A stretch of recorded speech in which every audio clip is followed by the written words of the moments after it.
Welcome to Issues of the Heart. Have you experienced anger, jealousy, anxiety, depression, marital storms or difficulties? Maybe struggling with self-control? Well, you're not alone, and we're here to help. We deal with these issues and more on Issues of the Heart. It's a weekly broadcast hosted by Jay Albright and a variety of guests, where we examine biblical remedies to those issues of the heart. Stay tuned for this week's episode.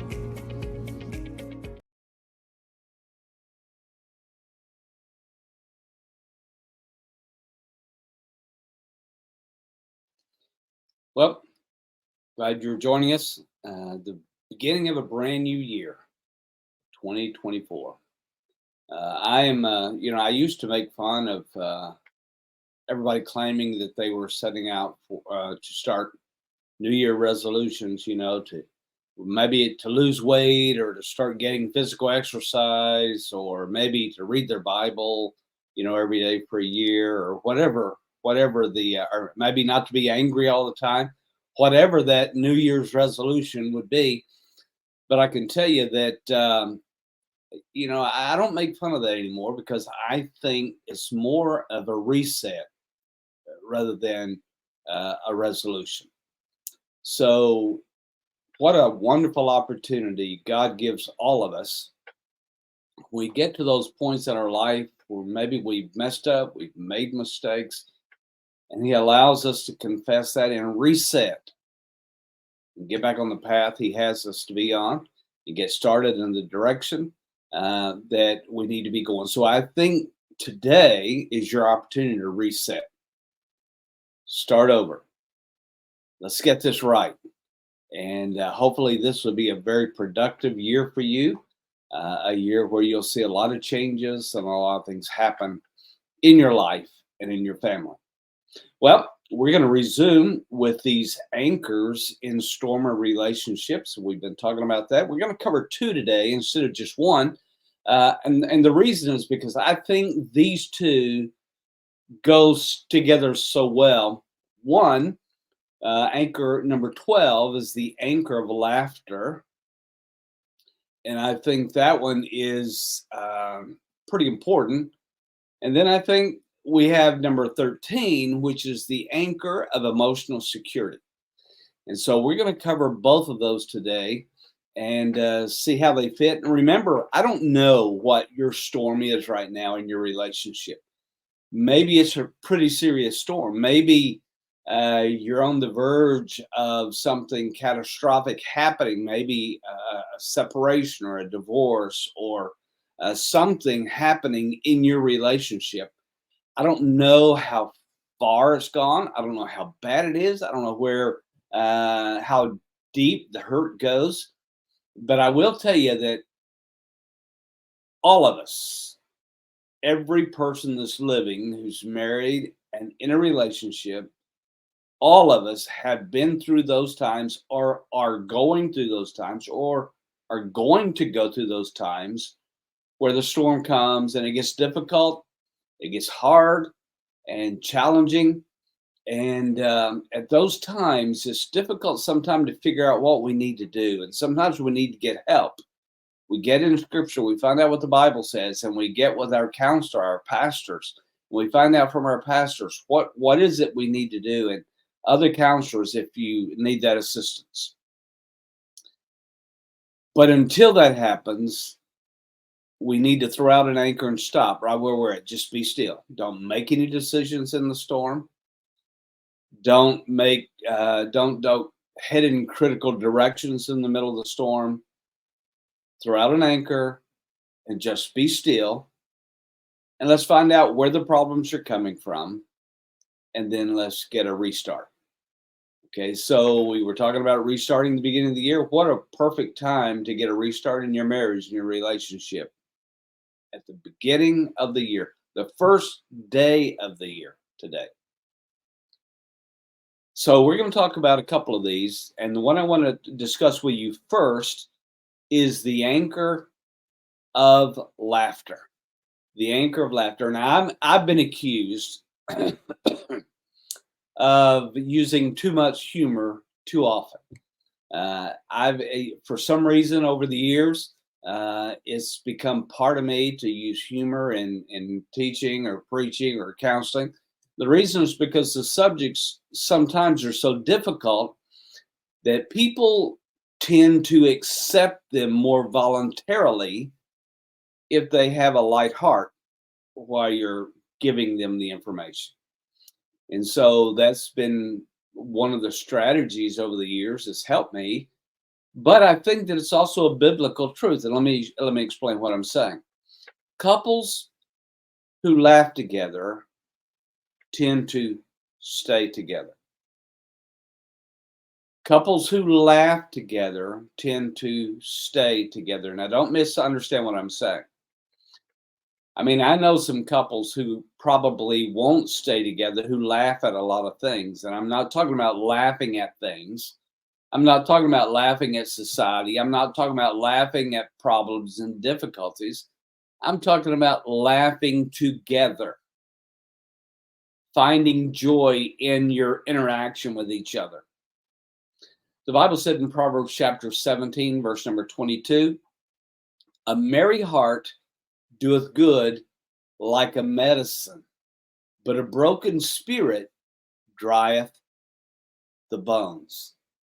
A merry heart doeth good like a medicine. You see, laughter has medicinal qualities. Laughter is a medication. It's been proven scientifically, it's been proven medically, and we have it in the Bible that when you laugh, when there's laughter, when there's joy, it has a positive effect on your life and your outlook on life. That's why I can very sternly say couples who laugh together stay together. In years of counseling, I can tell you this, and Stephanie, if she was in here with me, would, I guarantee you, agree with what I'm about to say. But those couples that we counsel who laugh together, they're couples that it's easy for us to counsel and to help because they're ready and they're willing to accept because they have a positive outlook on their circumstances.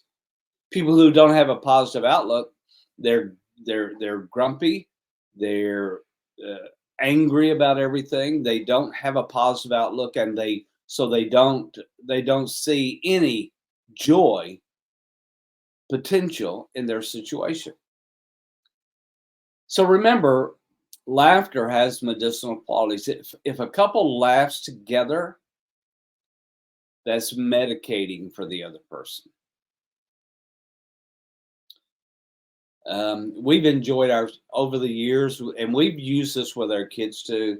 Around our house, I don't know how it is at your house, and everybody's different, but around our house, dinner time was the time our whole family was together. And we had 5 kids, and getting 5 kids as teenagers to be at the same place at the same time is not always easy. It's kind of difficult because you got kids in sports. Excuse me. You have kids in other activities. You have kids that are out in the neighborhood. You have kids who are doing their own thing. But at dinner, it seemed like we insisted that we all be together at dinner time in the evenings. And I'm telling you, some of the best times I remember while our kids were growing up were those days sitting around the dinner table in our home. Now, when I was growing up in my family, it was the same thing. If you were to talk to my brothers and my sisters or my mom and dad who are now in heaven, if you could talk to them, you'd find out, excuse me, that when we had dinner, all the kids were there, especially on Sundays, and we would tell stories about what happened during the day or what happened last week or some things we had experienced as a family together. And we spent more time laughing at the dinner table than we did eating most of the time. I mean, that was just the highlight of our day. Steph and I wanted it to be that way with our kids. And so every dinner time, we all got together and we would talk about movies that we had watched.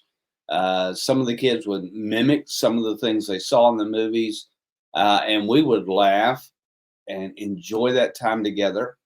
A lot of times after the meal, we would go outside in the back and we'd start a fire and we'd go out and roast marshmallows and make some hot dogs. And then we didn't require the kids to go out there with us. We just would say, we're going to go out there and we're going to make some s'mores and sit around the fire. And it just seemed like they all just came out there. Even if they had something else originally planned, they all just came out there to sit with us around the fire in the evenings. I believe the reason was the laughter they enjoyed at the dinner table, they knew they would enjoy out by the fire. It'd be carried over. Because laughter doeth good like a medicine. And we didn't know what our kids went through at school. We didn't know if there were conflicts they had. We didn't know how their study went necessarily. We didn't know if they had friends that had issues. We didn't know. But all we knew was at dinner time around our table, that was a place, that was a time for everybody to relax, to enjoy each other, and like a medicine, ease anything maybe you had gone through throughout the day. So I'm telling you, around your house, I don't know what you do. I don't know what your plans are. I don't know what activities you guys involve yourself in at your house. But I'm telling you, you ought to make laughter part of your life in your home, with your mate, with your spouse. Right now, that's where our focus is. Our focus is on our stormy relationship with our mate. So what do? One of the anchors you throw out is throw out that anchor of laughter. Remember, laughter has medicinal qualities. Also, remember the Bible said in Proverbs, I think it's chapter 5, verse number 18, let thy fountain be blessed and rejoice with the wife of thy youth. Rejoice with the wife of thy youth. I can tell you this, and I'm not just saying this because I'm talking about this anchor. I have more fun with my wife than anybody else I know. We laugh more together than anybody else. We enjoy our time together. We tease each other. We harass each other in a humorous way because laughter creates an enjoyable atmosphere. Who likes to be where there's constant turmoil and constant problems and constant difficulty? I don't. I'm sure you don't either. No one likes to be in that circumstance. So what you need to do is you need to create an atmosphere of laughter where there is enjoyment. So laughter creates an enjoyable atmosphere. It has medicinal qualities. Proverbs chapter 15, verse number 15 says, all the days of the afflicted are evil, but he that is of a merry heart hath a continual feast. Think about that. People who are dealing with conflict all the time, people who are struggling, who have bad attitudes all the time, all the days of their life are days of evil. They're days of constant harassment. They're days of frustration. They're days of aggravation. But when you have a merry heart, the Bible says that's a continual feast. You just enjoy it. Don't ever want to leave it. Continual feast is that merry heart. A merry heart. Well, what's your attitude like? Do you have an old cranky, gripey attitude? It's hard to get along with you. I mean, when you when you get home, everybody runs and hides. The dog hides under the bed. The wife hides in the closet. The kids hide in their rooms. Or is there a joy element when you get home? Laughter minimizes friction. If there's laughter and joy between a husband and a wife, there's very little room for friction. Joy. A heart right with God cannot contain joy and bitterness at the same time. Get what I just said? A heart right with God cannot contain joy and bitterness at the same time. So, anchor number 12, the anchor of laughter. How's it around your house? How much laughing goes on in your house? How much joy is in your house? How much fun do you have? I could tell you story after story. I don't have time, or I won't get to my other anchor for tonight. But I'm telling you, my wife and I, she's a tease, I'm a tease. We have I'll tell you one story. We were on our way back from a meeting. We had a meeting in northern Iowa. And when I went to the meeting, I took my suit and everything I was supposed to wear. And I took some warm-ups and some stuff to wear back home, so I wasn't dressed up on the way home. Well, when we got ready to come home, I had all of my casual clothes, but I forgot to bring my tennis shoes. And so all I had was some patent leather black shoes that I took to wear with my suit. So I said, well, I'll just wear these. And Stephanie said, you're not wearing those. You know, people will see you in warm-ups with those shoes. That'll be embarrassing. You're not going to wear it. And I said, look, nobody's going to see us. So we're going to go straight home. And I won't get out of the car. I'll make it home. Don't worry about it. So I got in the car and I had my patent leather shoes on with all my grubby stuff. And we were on our way home. We both got kind of hungry. And I decided that we ought to stop at McDonald's. So I told my wife, I said, why don't we just stop at McDonald's? She said, I knew this was going to happen. I'm not going to McDonald's with you wearing what you have on.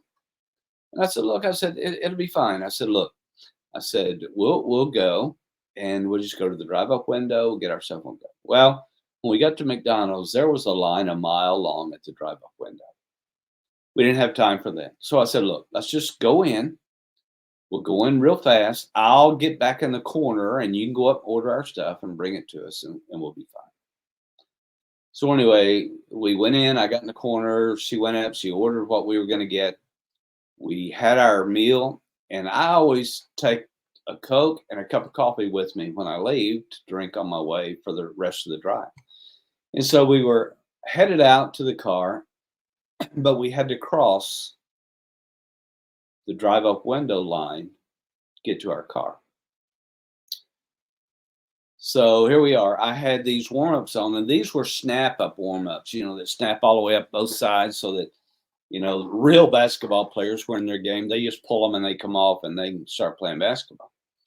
So I had shorts on and I had these snap-on warm-ups.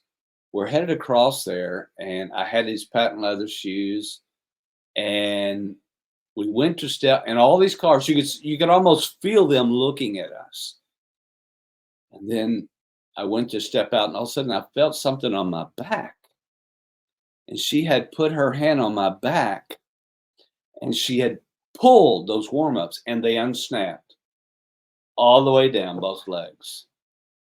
And there I was standing in a pair of shorts with patent leather black shoes on, holding a cup of coffee and a Coke in one hand, and horns started honking. People rolled their windows down and started saying, yeah, hollering out the window. And there I was, totally embarrassed, with a cup of coffee in one hand and a Coke in another hand. And Stephanie lowered her head, went around me, went onto the car, and laughed all the way home. Well, you know what? It sure was a lot better than griping all the way home, right? Laughter doeth good like a medicine. Have fun with your mate. Now, I'm going to cover the second anchor tonight, real quickly. This is the anchor number 13. This is the anchor of emotional security. Now, we talked about laughing. We talked about having a joyful countenance. We talked about enjoying the wife of your youth, enjoying that time together, the medicinal qualities of laughter. We talked about that, a merry heart. But let me talk to you a little bit about being an emotional security. Knowing you support each other no matter what is of great value. Knowing you support one another no matter what is of great value. Let me ask you a question. Have you ever messed up? Have you ever made any mistake? I know I'm not the only one that's listening to what I'm saying that has made some pretty stupid decisions and some pretty dumb mistakes. But you know what? When those times come and when those things happen, emotional strength should come from your mate. Emotional strength should come from your mate. What happened the last time your husband or your wife made a big mistake? Maybe had an accident. Maybe something else happened. What was your response? Did you throw a fit? Did you slam your hand down? Did you talk mean to the other person because something happened beyond their control? Or were you emotional support, emotional security for them? I read a story of a gentleman who had a car that he had restored. That car was the pride of his life. He loved that car. And something happened. The wife, um, one of their cars was out of commission. He was at work. She had to make a trip to the store. She didn't know how she was going to do it. She didn't have a vehicle to go in, but she knew he had that car. Nobody drove that car but him. So she went out. She got in the car. She started up. She drove that car to the store. On the way home, she was involved in an accident. And she was sitting on the side of the road. And she had gotten out of the car after the accident, was sitting on the curb beside the car, weeping like a baby. The police officer had talked to the other person involved and came to her and said, "Ma'am, can I talk to you for a minute?" She said, she said, "You don't understand." She said, "This car is my husband's pride and joy. He'll die when he knows what happened." He said, "Well, ma'am, I'm sorry, but I am going to need the restoration and the insurance. So if you could get that for me." She said, "Officer, I don't know what I'm going to do. This is going to hurt my husband. I don't know what I'm going to do." He said, "Ma'am, I understand. And again, I'm very sorry, but I need you to get me the insurance and the restoration." So she went to the car. She opened the glove box. She reached in the glove, and there was an envelope that said registration on it. She got the envelope. She reached in the envelope, and the registration and the insurance were wrapped in a note. She took the insurance and registration, gave it to the police officer, opened up the note, and the note said this: "My dearest wife, if you're in this envelope, no doubt you've been involved in an accident. And I want you to know that you're more valuable to me than this car or anything else I own. And as long as you're okay, everything's all right with us. Hey, you know what he was? He was emotional strength in a crisis of hers. The Bible said in Proverbs 23:26, my son, give me thine heart and let thine eyes observe my ways. Be careful, because it's at these emotional times that a heart is the most vulnerable. When something happens, when the wife or the husband go through a catastrophic event, or maybe it's not so catastrophic, but it's an event. It's at those times their heart is the most vulnerable. And if you respond in a negative, coarse, hateful, mean way, you may have caused more damage than she can ever recover from.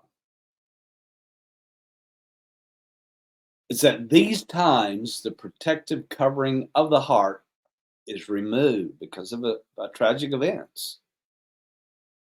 That protective covering is removed and it's totally vulnerable and can be wounded easily. And when it's wounded in this condition, it's hard to recover.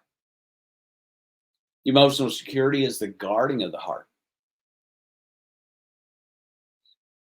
Emotional security is provided through acceptance, through respect, through gratitude, through understanding, through compassion, and through availability. Think about it. Emotional security you can give to your mate is available through acceptance. Do you accept them no matter what happened? No matter what they are?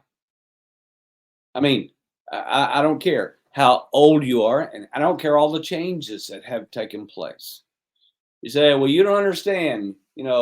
She's a lot bigger than she used to be. Have you looked in the mirror lately?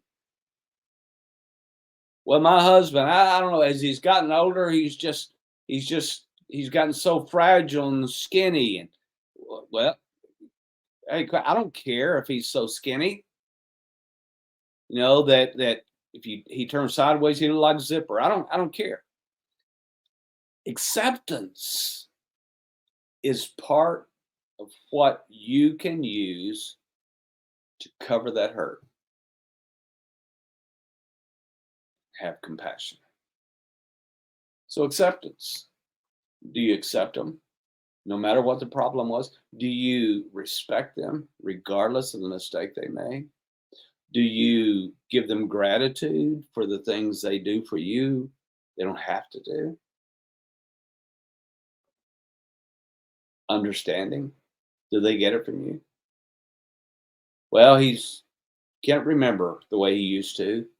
He can't respond the way he used to. She can't keep track. She can't cook the way she used to. She can't do this. She can't do that.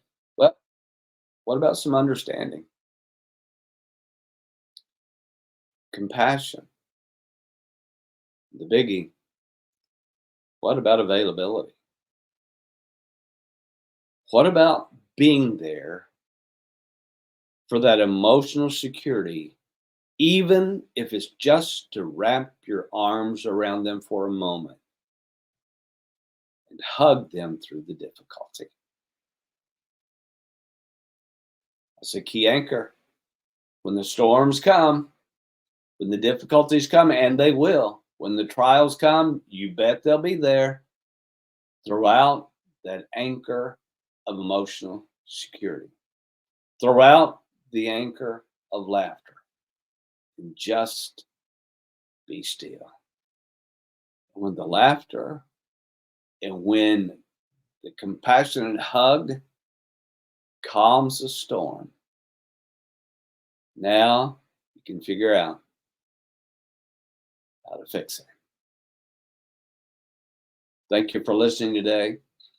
Thank you for your time. We're going to be coming back with some live broadcasts when we get off of the anchors and we start on dealing with the subject of anger.